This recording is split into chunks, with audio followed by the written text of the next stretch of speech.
Hi friends, I am here again. और आप सब कैसे हैं? होप कि आप मेरे वीडियोस देख रहे हैं और मेरे चैनल को सब्सक्राइब कर रहे हैं। So please keep on doing this. और आज मैं आपको एक बहुत अच्छा टॉपिक लेके आई हूँ आपके सामने, अर्टिकेरिया। अर्टिकेरिया यानी एलर्जी, पित्ती उछलना या चकत्ते हो जाना, बदन में चकत्ते हो जाना, अचानक से खुजली हुई, लाल हुआ चकत्ता आ गया, एक व्हील यानी एक रैश आ गया, आप उसको खुजाएंगे, बहुत ज़ोर से खुजली हो रही है, खुजली होते होते उसमें इतना खुजा देते हैं कि वो छिल जाता है और वो फिर दर्द करने लग जाता है। ओके, अर्टिकेरिया एक एलर्जिक कंडीशन है।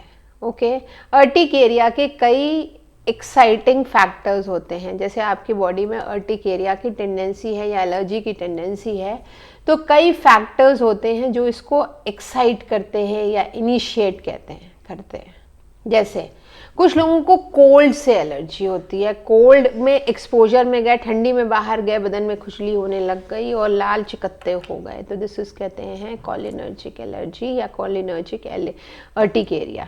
इन द सेम वे कुछ लोगों को गर्मी से होती है, जैसे फोटोडर्मेटाइटिस का नाम सुना होगा कि सन में गए और सनबर्न हो गया। उसी तरीके से कुछ लोग अगर धूप में जाते हैं तो उनके बदन में खुजली होने लगती है और चकत्ते हो जाते हैं, तो that is called heat urticaria. Heat से इनिशिएट हुआ तो हीट अर्टिकेरिया हो गया। और कुछ लोगों को एक्साइटमेंट, जैसे उन्हें गुस्सा आया, they get angry, they get excited, उनका सिंपैथेटिक नर्वस सिस्टम एलिवेट हुआ और उनको जो है चकत्ते होने लग गए या बदन में खुजली होने लगी, बिना रैशेस के भी खुजली होने लग गई, तो that is called emotional urticaria. Like emotional bouts of anger और any other issues causes itching in your body, तो that is initiated by emotions, emotional urticaria. Then some people have medicine induced urticaria. Certain medications, they do cause itching in your body, and that you have to check out from your physician. Certain allopathic medicine, certain anti cough medicine, they cause urticaria in your body, जिसको कहते हैं लोग हमने medicine खाई और हमें reaction कर गई medicine, so that is medicine या drug induced urticaria. Then certain people, एक चीज आपने और देखी होगी कि कुछ लोगों को अगर वो कीड़ा या मच्छर बैठ जाता है तब भी उनको अर्टिकेरिया इतना बड़ा चकत्ता हो जाता है। कहते हैं भैया हमें मच्छर ज़्यादा काटता है, हमें मच्छर ज़्यादा इफेक्ट करता है या हमें कीड़ा ज़्यादा इफेक्ट करता है, बाहर जाते हैं, खड़े होते हैं तो बड़े मोटे मोटे जो है लाल रैशेज या व्हील्स या चकत्ते पड़ जाते हैं। So this is also their body. कुछ लोगों को नहाने के बाद बहुत खुजली होती है बदन में, कि ठंडे पानी से या नॉर्मल पानी से भी नहाए तो उनको उसके बाद बाथरूम से बाहर निकले और अजीब सी खुजली होने लग गई। ओके, कुछ लोगों को एसी से नॉन एसी होने में अर्टिकेरिया होता है। तो there are an number of causes which may aggravate और इनिशिएट अर्टिकेरिया, रैशेज या चकत्ते बनना और खुजली होना। Okay, now I will come straight to the point. Like अगर अर्टिकेरिया की हम बात करें तो एक जनरलाइज्ड मेडिसिन मैं आपको बताती हूँ, that is called apis mellifica. Apis mel जो मेडिसिन है, that is a generalised medicine for urticaria, any kind of urticaria, reason may be an number of.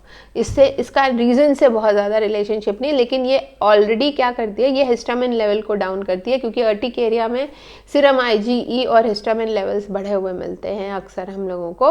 तो ये क्या करती है, ये अर्टिकेरिया के एलिमेंट को यानी हिस्टामिन को और हमारे ब्लड में जो एक्साइटिंग एलिमेंट्स होते हैं उनको डाउन कर देती है apis mel, irrespective of the cause. तो एपिस मेल 200 में, 30 में, 1 में, पावर आपका फिजिशियन आपके लिए डिसाइड कर देगा कि आपको कौन से पावर की जरूरत है, लेकिन generally apis mel 200 is normal for everyone.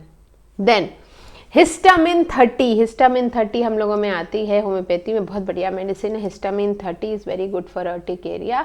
We have kali arsenicum, that is kali arsenicum 30, that is very very good medicine for itching. Undressing करने पे अगर इचिंग होना शुरू हो जाए बॉडी में, kali ars is the medicine. Bovista is the medicine with emotional urticaria, like you have gussa, you have lot of emotional stress and then you start having all these kinds of things, that is हम bovista 200 से उसको control कर सकते हैं।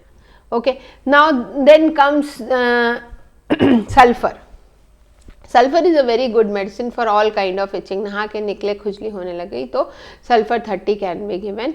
But sulphur एक ऐसी medicine होती है जिससे आपको अपने फिजिशियन से पूछ के ही लेना चाहिए. सल्फर 30 लेनी है, 200 लेनी है, 1 ml लेनी है. मैं अपने पेशेंट्स को उनकी कॉन्स्टिट्यूशन या उनकी बॉडी बिल्ड के हिसाब से देती हूँ और उनकी टेंडेंसी के हिसाब से देती हूँ. Okay, then we have urtica urens is a very good medicine for urticaria. Astacus 30 is a very good medicine for urticaria. Rusvin 30 is a very good medicine for urticaria and eruptions of no cause. किसी को भी eruption हो गया है, okay, तो eruption जिसका कोई specific cause नहीं होता है, तो रसविन is the medicine. Rhus tox is the medicine. बरसात में या अचानक से पसीने में हमने नहा लिया और उसके बाद जो है हमें खुजली होने लग गई. पसीने को हम उसको कहते हैं हमने अपने स्वेट को सप्रेस कर दिया क्योंकि ठंडा पानी डाल दिया. तवे, गर्म तवे पे ठंडा पानी डालेंगे तो फर्क तो पड़ेगा ही. तो rhus tox is the medicine. Urtica urens is also a medicine. Mother tincture, urtica urens 200 में भी दे सकते हैं और अर्टिका यूरिन्स मदर टिंचर में भी अर्टिकेरिया पे बहुत अच्छा काम करती है. Okay, so friends, check out your reason, know your reason of urticaria या रैशेज या चकत्ता या sunburn. Natrum-mur is a very good medicine for sunburn and heat induced urticaria. Natrum-mur 30 is a very good medicine. Okay, so you have to first these are the generalized medicine which you can take whenever you have any kind of problem, but do consult your homeopathic physician. अपने homeopathic physician के पास जाइए और उसको अपने कारण बताइए कि कब और कैसे आपको अर्टिकेरिया हुआ या चकत्ते हुए या ड्रग इंड्यूस्ड अर्टिकेरिया. वो आपको बिल्कुल सही मेडिसिन बता देंगे. Rest, I am there in my phone number and my clinic name is there in the description. You can call me, you can take online appointment and consultation with me from PR Homeopathic Clinic, Dr. Neeja Vaish. मेरा नाम Dr. Neeja Vaish है, as you all know. तो आप appointments भी ले सकते हैं मुझसे, online consultation भी कर सकते हैं. Okay, so take care of yourself, be happy and have a great time. Thank you so much. Bye bye.